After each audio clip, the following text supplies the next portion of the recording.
하나님께 영광의 박수 올려드립니다. 할렐루야. 매주가 특별한 날이지만 오늘 무슨 날입니까? 감사합니다. 멈추지 않으시는 하나님, 우리를 끝까지 추격하시는 하나님, 그 은혜를 올 한 해 다 누리시기를 주님의 이름으로 축복합니다. 우리 원로 목사님께서 목양실을 너무 멋지게 잘 만들어 주셔서 아침마다 제가 와서 이렇게 부산 앞바다를 이렇게 쭉 이렇게 보거든요. 그리고 이렇게 영도를 이렇게 돌다 보면 아직도 이렇게 물질을 하시는 분이 계시다, 그런 얘기를 듣게 돼요. 근데 이 물질을 하시는 분들이 이렇게 물속에 들어갔다가 나오실 때 특별한 소리를 내십니다. 들어본 적 있으세요? 이렇게 휘파람 소리 같은 걸 내시거든요. 그걸 뭐라고 부르냐면 숨비 소리라 이렇게 부릅니다. 이 숨비 소리는 물속에 들어갔다가 나오면서 내가 다시 숨을 쉬게 되었다, 내가 다시 살게 되었다라고 하는 그런 어떤 감사의 소리라는 그런 의미가 있습니다. 내 의지로 내는 소리가 아니라 다시 나에게 삶을 허락하신 것에 감사해서 내는 생명의 소리라 할 수 있죠. 우리는 보통 이렇게 생각합니다. 내가 스스로 숨을 쉬는 거지, 내가 스스로 힘으로 살고 있지, 내가 스스로 영도에 들어와서 영도 성광교회 다니면서 살고 있지 라고 생각합니다. 내가 내 인생의 주인이고 내 선택이 제일 중요하다고 믿는 것이 우리들의 일반적인 생각, 상식인 거죠. 그러니까 너무 당연하다고 생각해서 생각의 기초가 되는 그런 겁니다. 사람들은 끼리끼리 모여야 된다, 비슷한 사람들끼리 만나야 된다, 나랑 성격 비슷한 사람들끼리 만나야 된다, 이렇게 생각하는 거예요. 그렇게 마음속에 견고한 지인이 하나씩 이렇게 생기게 됩니다. 세상의 지혜라고 할 수도 있고 상식이라고도 할 수가 있죠. 그런데 한번 생각해 보십시오. 만약 하나님이 우리 인생을 불러주시지 않았다면 우리가 어떻게 이 영도에 모여서 이렇게 얼굴을 마주보고 함께 살게 되었을까요? 저는 어떤 때 가끔씩 눈을 뜨고 아침에 일어나면 내가 어떻게 대륙 맨션에 살고 있나, 내가 어떻게 성광교회 목사를 하고 있나, 내가 어떻게 영도의 복례산에 올라와서 이렇게 바다를 보고 있나 라는 생각이 문득문득 들 때가 있습니다. 일부러 우리가 2026년 1월 25일 날 영도에 모이자라고 약속을 한다고 해도 이렇게 모이는 건 사실상 불가능한 일이라는 거예요. 우리가 오늘 여기에 모여 있는 건, 여기서 우리가 숨을 쉬고 있는 건 내가 선택한 일이 아니라 하나님이라고 하시는 위대한 감독이 우리 한 사람 한 사람을 캐스팅하셔서 이 자리에 불러주셨기 때문이라는 거죠. 우리는 각자의 바다에서 한 주간 동안 열심히 나름의 물질을 하고 이렇게 살았습니다. 이런저런 어려운 일들을 만나기도 하죠. 어떤 날은 파도가 높아서 숨이 턱 밑까지 차오를 때도 있고, 또 어떤 날은 많은 수확을 거두지 못해서 절망스럽고 허망한 날도 있습니다. 그렇게 힘들게 살다가 이 예배 자리에 나와서 소리를 내면서 우리가 예배하는 것, 이것이 우리의 영혼의 숨비 소리라 할 수 있습니다. 하나님께서 우리를 이곳으로 부르셔서 다시 숨 쉴 수 있도록 해 주신 거죠. 오늘 우리가 읽은 성경 말씀에 나오는 이 고린도 교회 사람들도 우리랑 비슷했습니다. 그 사람들도 나는 누구랑 친해, 나는 지혜 있는 사람이 좋아, 나는 이런 생각을 가진 사람들과 어울릴 거야 라고 편을 가르고 잘난 척을 했던 것 같아요. 요즘 말로 하면 나는 좋은 동네 살아, 우리 아버지 이런 사람이야 라고 하는 세상의 기준, 세상의 지혜를 교회 안에까지 가지고 왔던 겁니다. 그런데 바울이 그들을 지금 따끔하게 혼냅니다. 여러분이 잘나서 모인 게 아니에요. 하나님이 여러분을 부르셨기 때문에 고린도 교회에 모여 있는 겁니다 라고 말이죠. 오늘 우리 마음속에 있는 상식과 같은 생각들이 있습니다.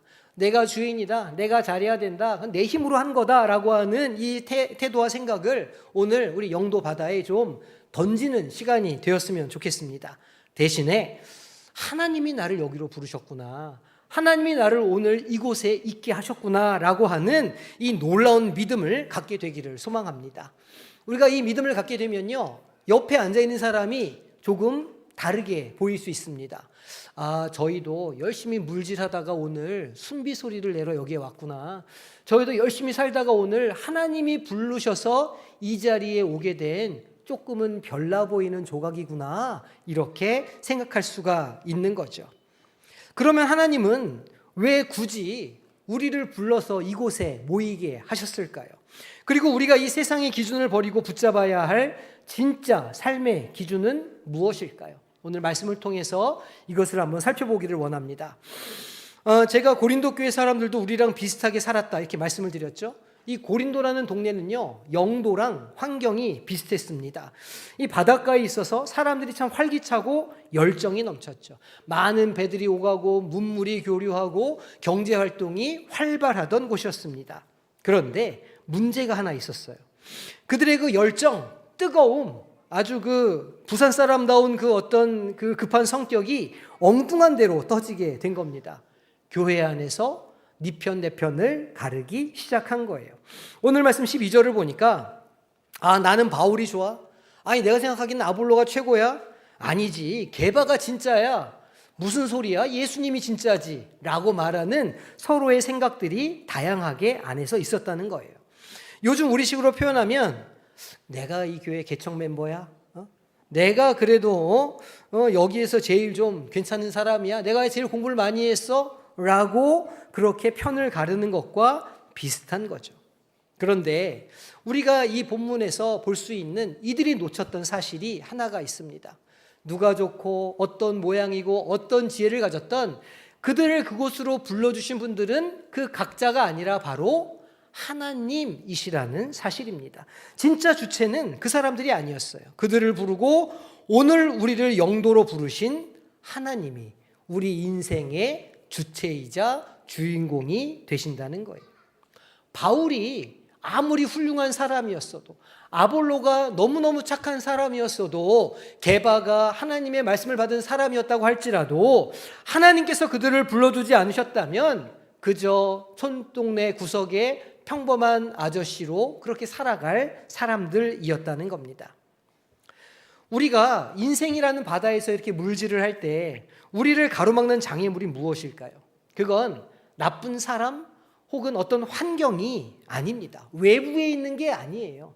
신앙생활하면서 우리가 겪는 가장 힘들고 어려운 일은 바로 우리 마음속에 있는 내가 했지, 내가 최고지, 나의 힘으로 한 거지, 나의 능력으로 한 거지 라고 하는 자기의, 나의 고집인 거죠. 내가 내 힘으로, 내 능력으로, 실력으로 내 여기까지 왔다라고 믿는 순간 내 옆에 있는 사람들을 판단하게 되고 정죄하게 되는 거예요. 저 사람이 나보다 전복을 많이 따면 어떡하지? 저 사람이 나보다 물질을 잘하면 어떡하지? 이런 경쟁을 하게 되는 겁니다.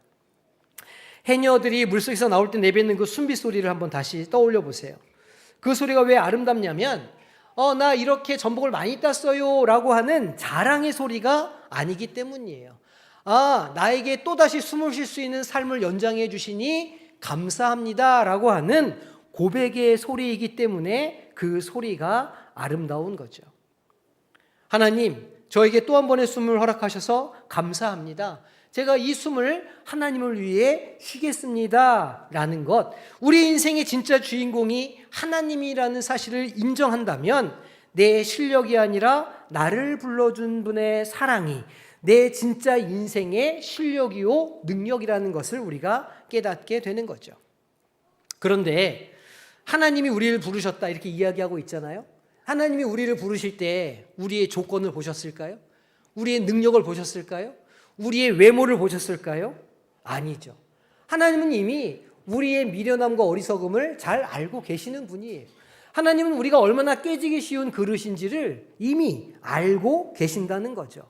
그런데 그럼에도 불구하고 사랑하시기에 이 아름다운 구원 이야기 속으로 우리를 불러주셨다는 겁니다. 그런데 우리는 종종 아니면 매일 세상이 정해놓은 기준을 들고 들어와서 자신을 평가하고 서로를 판단하고 정죄할 때가 많다는 거예요. 그 거짓된 세상의 기준들이 바로 하나님이 그리시는 아름다운 공동체를 망치는 가장 큰 장애물이 된다는 거죠. 그래서 하나님은 오늘 우리에게 말씀하십니다. 너희들은 서로 상관없는 사람들이 아니다. 남남이 아니다. 내가 너희를 한 조각 한 조각 정성스럽게 불러서 이곳에 모았다라고 말씀하십니다. 우리가 이 진리의 말씀을 정말로 받아들이게 되면 우리는 더 이상 세상의 기준에 흔들리지 않게 됩니다. 내가 좀 부족해도, 내가 좀 미련하고 어리석어도, 아니면 내가 조금 잘나도, 내 옆 사람이 나보다 좀 괜찮아 보이고 앞서가도 큰 문제가 되지 않는다는 거예요. 두려워하거나 질투하지 않게 되는 거죠. 왜냐하면 우리 모두는 하나님이라고 하는 위대한 지휘자 아래에서 각자의 순비 소리를 내는 소중한 존재임을 알게 되기 때문입니다. 그러면 하나님은 왜 이렇게 다양한 우리들을 굳이 십자가라고 하는 그늘 아래로 다 불러 모으셨을까요? 이 십자가가 도대체 무엇이길래 우리를 하나로 묶어준다고 말씀하는 것일까요? 이제 그 십자가의 능력에 대해서 이야기를 나눠보도록 하겠습니다. 영도바다만 보지 말고 조금 시야를 넓게 가져볼까요?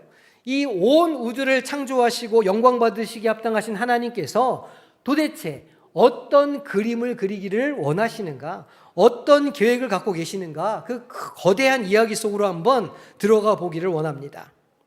우리가 인생을 살다 보면 그런 생각이 들 때가 있잖아요. 내 인생이 왜 이렇게 복잡해? 난 왜 이렇게 유별나게 살아? 난 왜 이렇게 평범하지가 못하고 왜 이렇게 어려워 인생이? 왜 이렇게 고달퍼?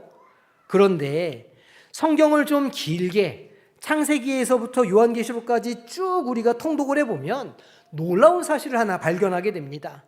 하나님은 세상을 창조하신 그 순간부터 오늘까지, 그리고 주님께서 다시 재림하시는 그 재창조의 날까지 단 한 번도 쉬지 않으신다는 거예요. 계속해서 그 삶 가운데 역사하시고 일하시고 그 써내려가는 붓을 멈추지 않으신다는 겁니다. 오늘 고린도 교회의 이 성도들이 함께 싸우고 있고 우리가 영도에서 부딪히며 사는 이 모든 작은 이야기들은 사실은 오늘도 하나님이 그리시는 큰 그림의 아주 작은 조각이라는 것이죠. 그런데 우리는 가끔씩 내 손에 든 작은 조각 하나만을 볼 때가 있다는 거예요. 내 조각이 왜 이렇게 못생겼지? 내 조각 색깔이 왜 이렇게 어두워? 왜 나는 저 사람이랑 달라? 왜 내 인생은 이렇게 못났어? 내 조각이 전체 그림에서 어디에 쓰일지는 모르는 채 그저 내 조각만 보고 잘나야 되는데, 좀 나아 보여야 되는데 이렇게 판단하고 고집을 부린다는 거예요. 하나님, 저 좀 예쁜 조각이 되게 해주세요. 하나님, 제 인생이 좀 멋지게 해주세요라고 그렇게 하나님께 간구한다는 거죠. 그런데 그럴 때 하나님이 우리 인생의 한 가운데 딱 내려놓으신 기준이 있다는 거죠. 그게 뭘까요?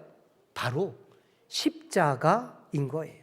오늘 18절 말씀을 보니까 십자가의 도가 멸망하는 자들에게는 미련한 것이요 구원을 받는 우리에게는 하나님의 능력이 된다라고 바울은 선포합니다. 세상 사람들은 십자가를 보면서 뭘 저렇게 힘이 없어? 저렇게 죽는 게 무슨 의미가 없어? 라고 비웃는다는 거예요. 아니, 물질이 최고고 돈이 최고고 실력이 최고고 그렇게 증명하면서 사는 거지, 십자가 지는 거 참 미련한 거 아니야? 이렇게 생각한다는 거예요. 하지만 성도 여러분, 기억하시기를 바랍니다. 그 미련해 보이는 십자가가 사실은 흩어지고 못난 우리의 인생 조각들을 하나로 묶어주는 유일한 접착제이자 하나님의 가장 강력한 능력이시라는 겁니다.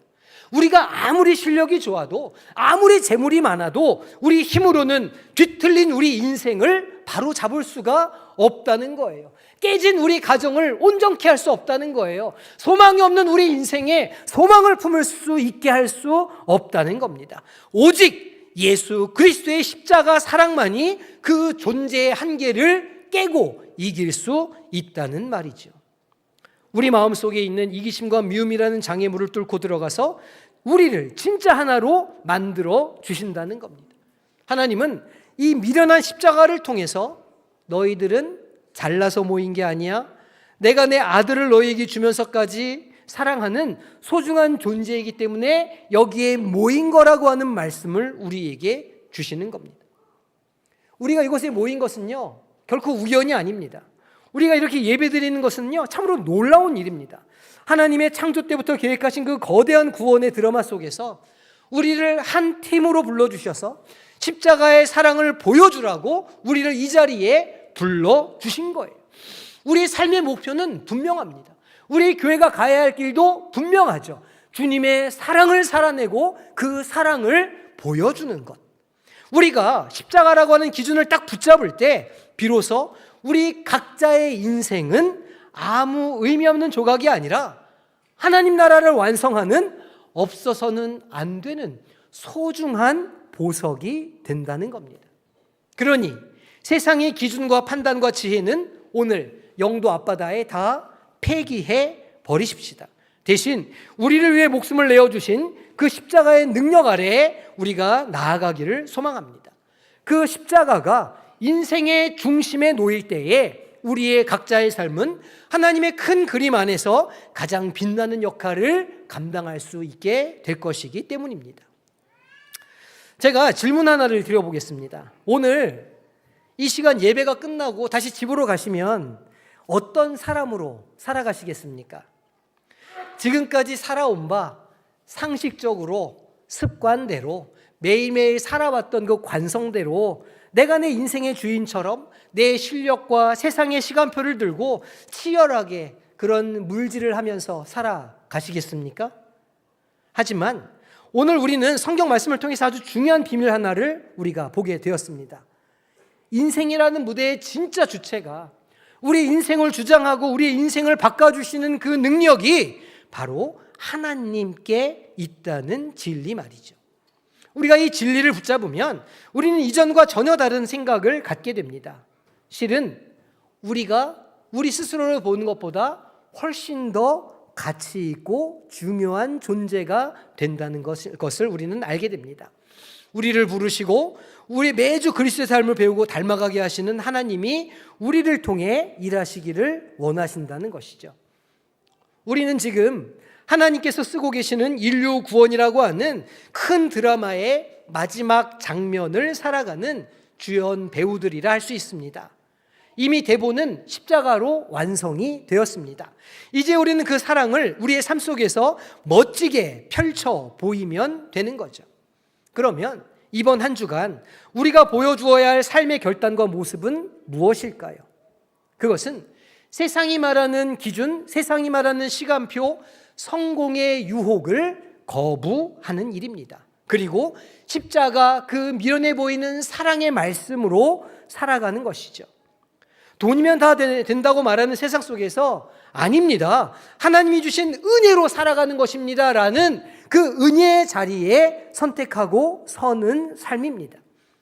나랑 안 맞는 이웃을 볼 때 참 저 사람 로또 같은 애, 나랑 참 안 맞네, 이렇게 하고 남으로 여기는 것이 아니라 하나님이 이 놀라운 그림을 완성하기 위해서 내 곁에 붙여주신 소중한 사람이구나 라고 그를 인정하고 받아주는 거예요. 오늘 예배가 끝나고 이 영도 아리랑곡의 바람을 맞을 때, 그리고 누군가 옆에서 내뱉는 고단한 한숨 소리가 들리거든 그것을 그들의 숨비 소리로 들어주시기를 부탁드립니다. 저희도 오늘 치열한 물질을 했구나, 그 인생에 참 어려운 때를 지나가고 있구나, 살아남으려고 애쓰는구나, 우리가 그 숨비 소리를 듣고 주님이 우리를 받아주셨던 것처럼 그들의 손을 잡아주시기를 바랍니다. 그래서 이 차가운 세상 속에서 우리가 서로의 숨비 소리를 챙겨주는 따뜻한 공동체로 세워지기를 소망합니다. 오늘 우리가 듣는 이 말씀이 그저 머리로만 이해하는 차가운 이론이 아니라 매일매일 먹고 마셔야 할 영의 양식이 되기를 소망합니다. 그래서 이 말씀이 우리 삶 가운데 성육신하여서 나의 삶이 하나님의 이야기의 일부가 되고 내 옆에 있는 사람이, 내 앞집에 있는 아저씨가 하나님의 이야기가 일부가 되게 하는 놀라운 이야기꾼으로 살아가는 우리 성도님들이 되시기를 주님의 이름으로 축복합니다. 기도하겠습니다. 아버지 하나님, 오늘 우리를 이 아름다운 곳으로 불러주심에 참으로 감사를 드립니다. 내 힘으로, 내 실력으로 이 세상을 버텨온 줄로 알았지만, 그러나 주님, 오늘 말씀을 통해 깨닫습니다. 이 모든 것이 우리를 향한 하나님의 계획이었고 부르심으로 시작되었다는 것을 우리는 다시 한번 고백합니다. 이제 다시 치열한 삶의 현장으로 나아갈 때, 세상 파도에 휩쓸려 숨이 턱끝까지 차오를 때, 하나님이 허락하신 새 숨을 내뱉는 숨비 소리의 고백이 우리 삶에 터져나오게 하여 주옵소서. 내 힘이 아니라 하나님의 은혜로 살아간다는 고백이 우리 가정들의 권속들마다 가득 충만하게 도와 주옵소서. 우리를 부르시고 지금도 우리와 함께 하시는 예수님의 이름으로 기도하옵나이다. 아멘.